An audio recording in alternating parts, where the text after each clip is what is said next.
Coogs House, the Houston Cougars face a familiar foe, one they've already seen this year on Tuesday night. It looks to be a fun game, a whiteout, some pizza, and all that kind of stuff, but is it going to be a game with a lot of baskets in it?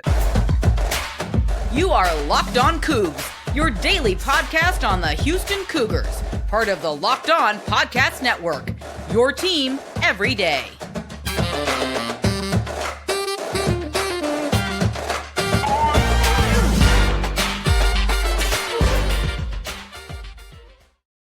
Welcome to Locked On Coogs, daily podcast about your Houston Cougars. I'm your host, Houston-born teacher and coach Parker Ainsworth, here to break down all things Cougs. If you're a U of H fan or just a hater who came to stop by, and there's at least one of you out there, please be sure to subscribe down below. That way, the latest on the Cougs in your newsfeed each and every day. Appreciate you making Locked On Coogs your first listen of the day. Found us on YouTube. Welcome back, and it is so good to see you again. Remember to hit subscribe because we're doing a giveaway every now at the point where it's 500 subscribers. We want to get that 2,500 mark and give some more stuff away. So hit subscribe. Help us get there. Like and comment the video to let us know that you're in that contest.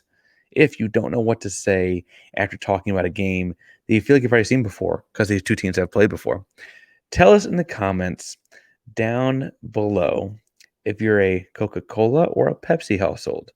We're a Dr. Pepper household. All right, so I want to talk some about this game and this matchup, mostly in referencing how things went the first time around between Houston and Cincinnati and how things could be similar or different in this one. Should point out the first two times these teams met, Houston won 67-62 earlier this year in Cincinnati. I would say in Northern Kentucky because I make that joke a lot. In Cincinnati.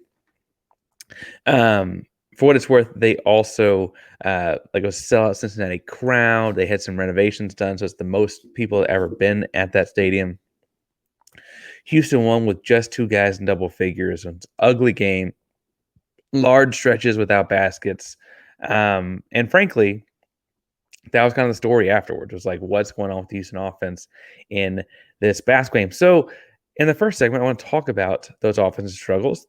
Talk about a little bit about how things have changed and what could grow out of that and what could look different on Tuesday. The second thing I want to talk about is how important the defensive intensity will be in this one. Cincinnati is a tough matchup. They've gotten better. They need a win, etc. We'll talk more about it in the second segment. And the last one of our three rotational guys was a key bench player in the last Cincinnati matchup. They're going to need all three of those rotational pieces and Ryan and said as well. I want to talk about what they can do to impact this game in the third and final segment. But first, the offense. Now, in the first game between Cincinnati and Houston, we called it offensive. It was honestly, people were questioning, do they even run an offense? They went 13 minutes, for what it's worth. They went 13 minutes of the last 13 minutes of the first half, only making two field goals. And I think that kind of like scoring drought, or at least it felt like a drought because we saw so few made baskets, led a lot of people to wonder, like, what is going on with the Houston Cougar offense? We have the best point guard in America. Why can't we find a way to make shots? In the post game from that game, we did a somewhat detailed breakdown of every single possession of that 13 minutes very, very quickly. But just here's how the motion went. Here's what the shot was. Here's what the result was. I think it's worth pointing out that in that stretch of time, the process to getting baskets, much like the second half against Baylor on Saturday for Houston, produced good shots. It produced open shots from shooters that knock things down at a high clip. They're on the road, tough environment. They didn't fall. Again, a lot like the Baylor game. Baylor game was a much more difficult environment. Obviously, it's crazy stadium they got there in Waco, and as a whole, it was actually a fairly similar stretch. What I do think is interesting in the Cincinnati game is that, like, Houston plays a slow pace, so they might only get a basket every 90 or 100 seconds of a basketball game if both teams are playing slow, and Cincinnati also plays slow, right? As far as like time off the shot clock within a possession and so on. And so really, while 13 minutes felt like a long time to only see two baskets go in, it really was less possessions than you think. And you saw moments where like there was a missed goaltending call. Xavier Francis had a dunk. He got fouled on because they decided to, like, Cincinnati didn't want to give up a dunk. He shot his free throws. He's not our best free throw shooter. So it felt like less baskets, but there were plays set up that got easy gimmies and stuff like that that didn't ultimately fall. Now, hopefully, you got to understand there's a progression. I wanted to say regression. That's why I paused. There's a progression to the mean. That is to say that Houston not only shoots better in general than they shot at Cincinnati, especially over this stretch, but Houston shoots much better at home. They have all year. They did all year last year. That's why there's all like crazy statistics out there all over the internet on each site, every single one. But Houston doesn't lose many home games ever. They're undefeated at home this year, and there's a reason for that, right? They shoot the ball better at home. Okay. Everyone in America does a little bit better. Houston does it noticeably better, right? Most guys are at 4.5 to 5 percentage points on their various shots from inside and outside the arc. Some guys are more dramatic than that. Cryer shoots much better at home. In the first game, I should also point out that Cryer was in foul trouble. Cryer is a key part of the Houston offense. Him on the floor as a shooter, even when he's not shooting the ball particularly well, pulls defense in a way that opens things up. He was in foul trouble. He played just 17 minutes in the whole game. We'll talk some in the X Factor segment about how they actually opened up opportunities for other guys. But Malik, Damian, Ramon, they're not the kind of legacy shooters, if you will, that will pull defense out of the lane and stuff out of help side. And so having him off the floor hurt, right? Cryer played the least minutes of any starter, and he and Francis were both in foul trouble, right? So I think that should hopefully shed some light on that. Offensively, in the first matchup, Jamal Roberts kind of had his way down low, had 20 points, and 20 of 67 points, I'd point out, is a fairly high percentage. Now, they've made some changes to their lineup, which we'll cover some in the second segment. But on the whole, when I look at what Cincinnati is trotting out there, I would imagine that you'll still see J1 Roberts have his way with guys across the board in the back line. I think they still will man us up, but like Aziz Bondego, right? Their big guy from the Senegal, he can't keep up with Jawan. He just can't do it. You'll also see at various points Victor Lakin come off the bench now. He's had trouble with J1 this year and last year. Last year, Lakin was a big problem. He couldn't keep up with J1 or Jarris. You'll see a rotation of guys trying to put up with it, but really, this should be another game we'll see J1 get in the high teens, low 20s again. He's on a bit of a hot streak, played super well in the Baylor game. And frankly, the extra day between Baylor and this one, plus you're going home, so you could sleep in your own bed and those kinds of, I think that should all help out.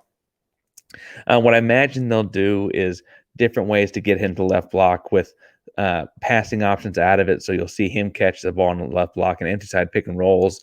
And they'll see different, we call it a tee up, where they go to the backside post, whether it's Javier or JoJo will go hit the free throw line and head back to the basket for a drop off, or you'll see cut throughs by guys cutting to get the ball. Or if the defense is sagged off enough, because of how good a passer he is, you'll actually see backside guys just spot up ready to catch and shoot, because J1 can get them the ball in the shooting pocket, and then they can jack it up from three from back there. Again, we shoot the ball better at home, so I don't hate those strategies.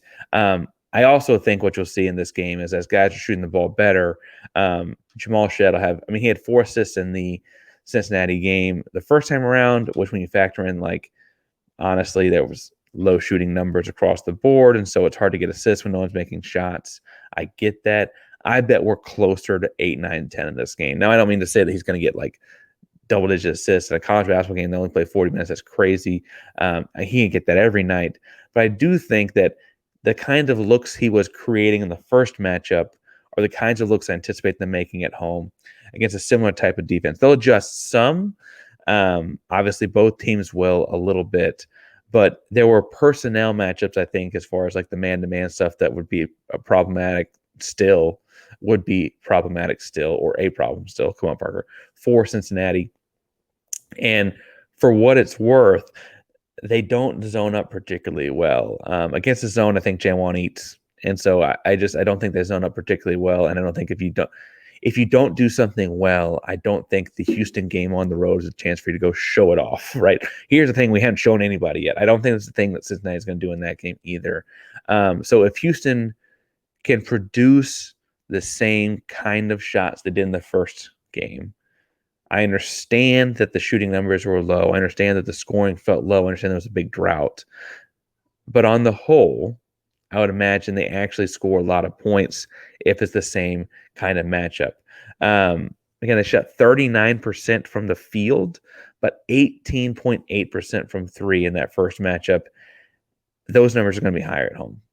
They just are. And it's going to look like all of a sudden, Cincinnati's got to keep up. And that's when Houston's great defensive strategy will come into play because of how great their lockdown at certain spots on the floor were in the first matchup. I'll talk about in the second segment some.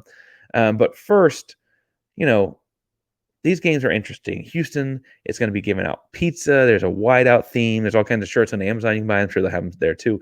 But all kinds of fun stuff around this game. But if you're going to make it a little more interesting, a little more fun, you can visit FanDuel right now and put some more interest on it. Because right now, if you put $5 down, you get $150 back in bonus bets if that thing hits. It's $150 if your bet wins. In the NBA, they got all kinds of quick bets, live same-game parlays, exclusive props, and more. For this game, the line is at Houston by 12.5 points. I'm actually going to say closer to 15 this one. I'm going to say over, not a lot over. I'm going to say closer to 15 in this one. That's my prediction. Call me crazy. Do whatever you want with it. But go to FanDuel.com/lockedon and shoot your shot. FanDuel, official sportsbook partner of the NBA. All right, so I said in the second segment I want to talk some about the defense because in the first game, as abysmal as the offense was for stretches, and I say mostly abysmal because that's the commonly used word in this. As I've said, I actually think they produced decent shots, but neither here nor there. Cincinnati scored less points, and Cincinnati scored less points with nearly twice as many made free throws, and frankly, shooting at their home gym and so on. And Cincinnati shot 37.3% from the field, which was worse than Houston from the field. They shot almost twice as well from three to make up for it some. Amped up, legitimate record crowd there. And there's some things in this game that Cincinnati's offense did that I don't think they can replicate even with how poorly it felt like they played in this game. Jizzle James, Edgerrin James' son, played 20 minutes and was kind of his first coming out party of the year, right? If you've been studying Cincinnati film, like the Houston staff had, you had some spot minutes here, 8 minutes there, 10 minutes there, 11 minutes there. But James had not had the leading the bench in minutes, 20 minutes off the bench. He ended up having, I believe, 10 points in the first matchup, and was a really impactful energy guy. A couple of crucial rebounds, was just skying through bodies and stuff like that. Think about the way we use Ramon Walker, except he actually attacked and scored for them some, where Ramon is more of a distributor when it's his turn on offense, unless he's got a free lane to the basket. Really, really impressed with him. He's a really, really good freshman. Sampson said great things about him in the postgame. He was impressed by him too. But he wouldn't have been on the scouting report in that first matchup in the same kind of way. And we've seen him since then. He's continued to grow into that role. He had 25 minutes off the bench for them in their last game over the weekend against TCU. And I think that we've got a better understanding of what he does well and what to do with him on the floor, et cetera. I think Houston's got that more under control than they would have had with less film on him early, right? Now, they have changed their starting lineup some against Cincinnati. First of all, I should point out that the great shooter they've got, named C.J. Frederick, he'd been hurt leading up to the first Houston game. Now, there was great film on him. He was a player at Kentucky. He actually played at Kentucky before this. But he's a great, over 40% from three-point shooter. He'd been hurt before the first Houston game, came into it and played in that one off the bench. He played just a couple minutes, didn't do a whole lot. But it was kind of like a crowd pleaser kind of moment for them. He'd actually been playing real minutes in a couple games in between this stretch here, but then appeared to have gotten hurt in the Oklahoma State game last week, did not play in the TCU game over the weekend. So that part of the starting lineup still looks the same. At the guard spots, they've got Lacosius. He's been there. Then Skillings Jr., who's a really good point guard, and Day Thomas, who can really score the basketball, right? The interesting change has been in the front court. They go John Newman, who is a 6'5", strong, well-built-out forward. He was a rotational guy before, but not a starter. And then they start the big man, Aziz Bondego. He's like 7'1" from Senegal. We talked about him some in the first segment. That's the shift they've made there. They moved Lakin to the bench. Lakin plays about 15 minutes a game against he played 15 minutes TCU game. He's been having in that 13 to 17 range each game since the last Houston game. They kind of started pulling him off as a smaller 5, or if they want to go big, they'll pull him at the 4, but they kind of let him pick his spots at different times. Ultimately a big step backwards for him as a player, but it does mean that their starting lineup offers some more versatility. Houston's going to have the same kind of defensive intensity. In the first matchup, they kept a team that shoots 45% from 3 and scores in the upper 70s to 37% overall shooting and 62 points at home. Part of it was that they were flying around in rotations. Part of it was, I was talking about in the third segment, the emergence of Malik Wilson as a defender. And frankly, part of it was, too, that both teams play a methodical, long shot clock type of offense. What that means is that both teams are prepared for the idea of you can't fall asleep for 30 seconds. They're going to find some spot, some like crack in the iron, right?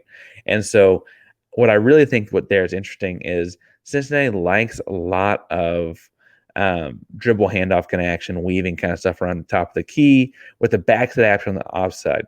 What that's doing is that if I am doing a dribble handoff on the right side, to keep us from having a miscue firing, I need some help side sagging close to the lane, at least to be able to two-step gallop and help me cut off the lane or whatever if something happens on this handoff, right? They're doing a backside action, not even always necessarily with the intent of scoring, but to occupy the help, maybe pull them away from the lane in case someone attacks, or if you completely fall asleep on who's where and switched where or who swapped to what or whatever, then someone's open on the backside action for a skip pass, right? Houston, defensively, in the first matchup, was incredibly well-disciplined and didn't fall asleep. They didn't sag over too much. They were prepared for all of those instances.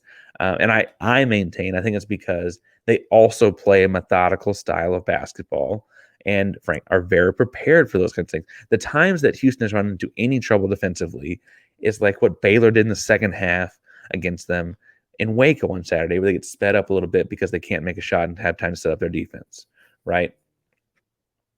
I don't anticipate that in this one. I feel like Houston's going to have a better shooting performance and actually get back on defense in a more traditional setup situation. But B, Cincinnati can't speed it up too much more than the pace they already go at, right? Again, Day is a good scorer. The guy is leading them across most offensive categories. This year, he's getting. This year he's getting like 11 points a game, which I think might feel low in a lot of ways when you think about like leading scores or whatever. When you pair him with Skillings next to him, who's a little bit bigger, more traditional shooting guard, that's 11 points and 12 points. Those two guys play off each other a lot. Day is the guy I say you got to stop because he also leads them in assists, right? And so if he's not having it, he's finding Skillings off of screens and stuff like those backside actions we talk about. And so keeping track of him is really important. And then Jizzle James is energy guy, energy. When he comes on the floor, look to make sure you're cutting off past the rim. Look to make sure that you're, frankly, boxing him out for offensive putbacks. Crazy good athlete, crazy explosive, crazy high motor. Outside of that, keep Aziz off the boards. Wear out Victor Lakin on when he's on defense. Wear him out with your own offense. He then is a little slower footed on defense. They moved to this slightly smaller lineup. I think that plays into Houston's hands some because theoretically that means J1 Roberts at 6'8" is going to get a 6'5" guy on him. Again, I think he's going to eat this up this weekend, folks. If there's anything where you have an over or more than on points, find it and take it. I think Houston's going to have a good time offensively in this one. The key will be is keeping Cincinnati at bay as well. Cincinnati's offense has had explosive stretches. Don't be surprised if CJ Frederick finds a way to get back into the game this week, and he spreads the floor as a shooter, and he's as good as anyone in America at it when he's healthy and going. So they got to be ready for that as well. Now, speaking of things we got to be ready for, we said this is going to be a fun one. We said this is going to be a fun game to go see in person. They're going to be giving away pizza and whiteouts and T-shirts and so on. And if you're still looking for a ticket, can I recommend Game Time for a ticket to anything going on in Houston? Concerts, music, concerts and music, come on, Ainsworth, theater, other kinds of shows, sports across town, whatever you want, Game Time has it for you because Game Time has all kinds of cool options to make sure that you're getting the best deal and the best seat in the house. They can show you exactly what it looks like from that seat and row and section. If you just give them a row and section, let them pick the seat, you can get an average of 18% savings from there. All kinds of cool guarantees. Like if you can find a seat in the same row and section for less somewhere else, they'll refund you 110% of the difference. So make sure you go to GameTime.co or download the Game Time app today and use code LOCKEDON, LOCKEDON, for $20 off. Download Game Time today. Last minute tickets, lowest prices, guaranteed. All right, so I mentioned in the opening that they were X factors in the first game that I don't think Cincinnati was ready for. I don't think Cincinnati was ready for Malik Wilson in any role outside of a true backup point guard role, because for much of the first part of the season, they've been kind of trying to make Malik that guy. Houston's trying to figure out what they're going to do at point next season with, Cordell will be a redshirt freshman. Mercy's more of a true two guard. Those are the new guys, Cordell's being redshirted and then Mercy coming in next year. Who's going to be this guard guy? And it looked like to me they're trying to groom Malik Wilson to do it. He's athletically more as gifted or more so than anyone on the team. I mean, he's 44-inch vertical, just levitates up in the air, right? Long wingspan, all those kinds of things. But he'd struggled at moments where it was his turn to direct the offense because, frankly, as an offensive player, his best skill is getting downhill. He's not a tremendous shooter at this point in his career. And if you're a point guard and they don't respect your jump shot, it's hard to get downhill with the ball in your hand because all eyes are on you and they know you're not going to shoot the jump shot, right? What's been interesting to watch has been really in the largest part in the Cincinnati game when LJ Cryer got in foul trouble. They initially thought Ramon Walker for a hot second. Ramon played just 3 minutes, more than that in a second. They maybe tried some Damian Dunn in there, but honestly, it was not a great day for Damian Dunn in this game. And so, Malik, your turn, go, boom, right?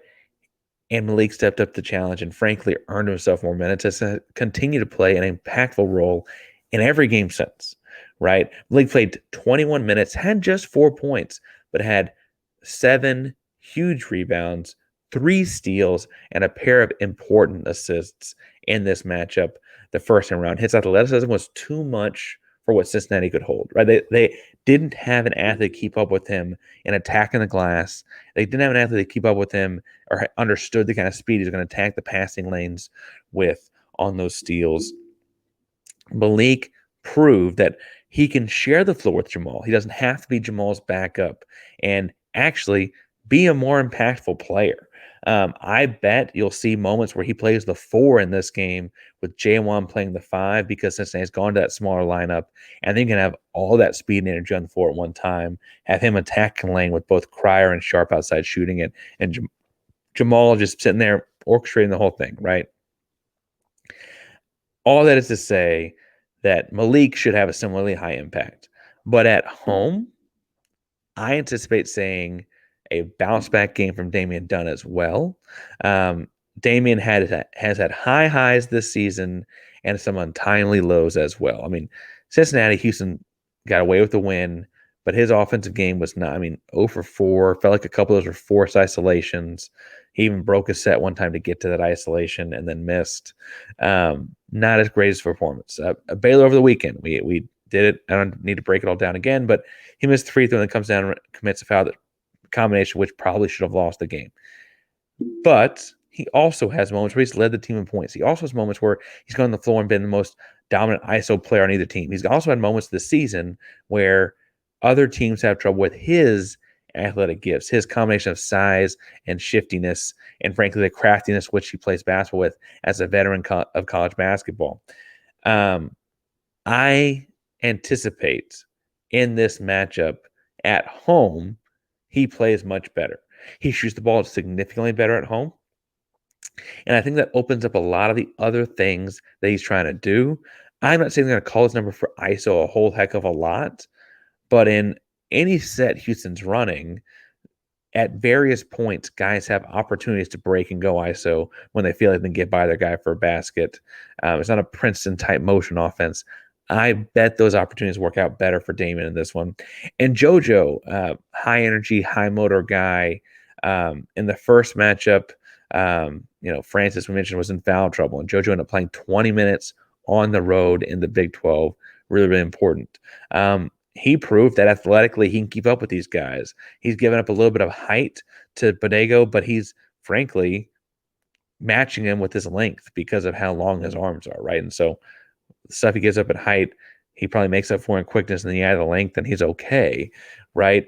Being able to play with these guys is going to be important from the big perspective, because especially when they've gone to one traditional big in the starting lineup, they now have a handful they can throw out there. So foul trouble for them probably won't be a real thing in the front court.